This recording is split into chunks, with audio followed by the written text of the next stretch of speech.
Alright, so what I'd like to do here is help make sure you understand what you need to be doing on page 5 of your packet, because this is not formatted the same way as all of the other questions that we've been working, but it is the exact same type of calculations that I'm trying to get you to do.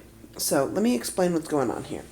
All of these questions are all referring back to this equation. So it's really important that you get this balanced, because we're going to be using all different types of ratios from that balanced equation.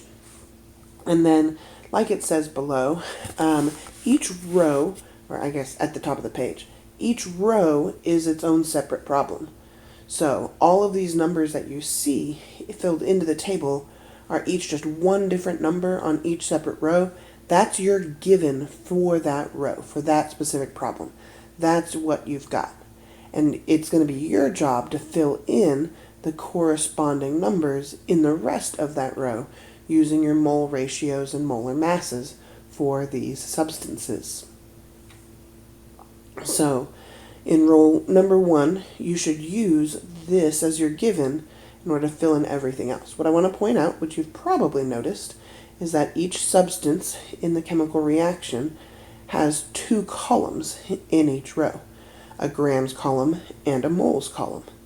So what you can do, and what I would recommend in general that you do, is start by finding the moles of each substance. So prioritize moles over everything else, because we can always turn moles into grams, but we know that moles are always going to be kind of the first step in our process. So if I have to do an example, I'm actually going to do an example that is completely different than any of the stuff that you've got, but I want to help you understand this in general. So here in this example, my given is 7.20 moles. And so I'm going to start by using that number to find moles of another substance, CH4. And I am going to need to balance this equation. But if my given is 7.20 moles of O2, then I'm going to use my oxygen, and if I'm trying to get my CH4, I'm going to use this 1:2 ratio.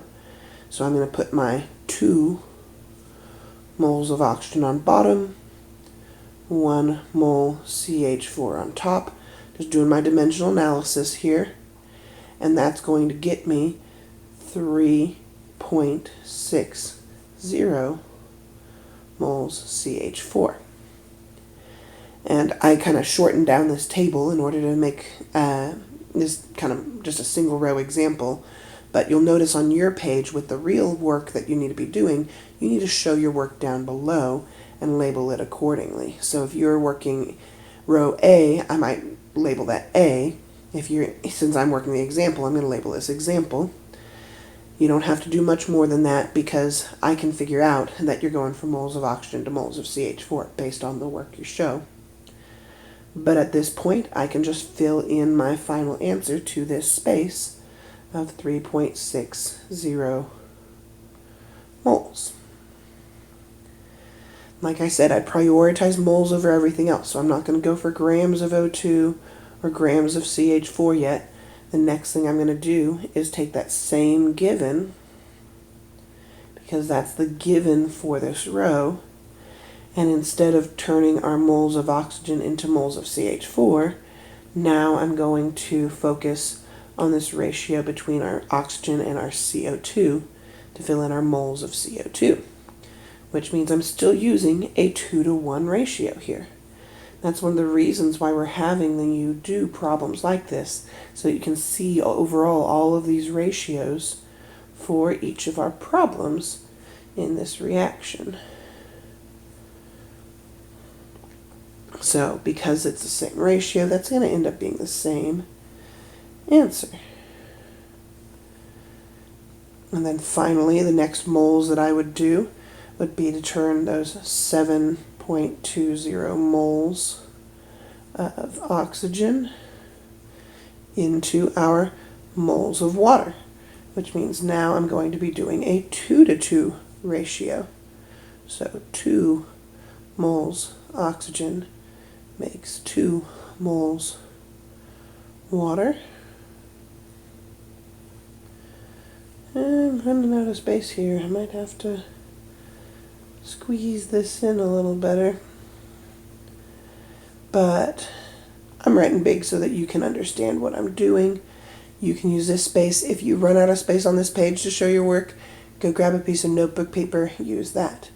But in the long run, this is going to turn out to be 7.20 moles of water. So that's what I would fill in here. So at this point, we've filled in all of our moles, and now we can go back and find those grams in similar little one-step problems, or you can just kind of go one step farther here and kind of keep these together because that first step would be the same. And so you can go from here, do this step, and then you can keep going to mass, but you could stop in the middle and solve for moles. You'll fill in that mole step. So I'm not doing all of this. It's just an example of how to approach this. But each row is its own problem. You're going to use that one given to find and calculate all of these other values. So you can see this kind of similar setup for very similar problems with the same reaction. So hopefully that makes it clear what I expect. That whole table needs to get filled in, and show your work in that area down below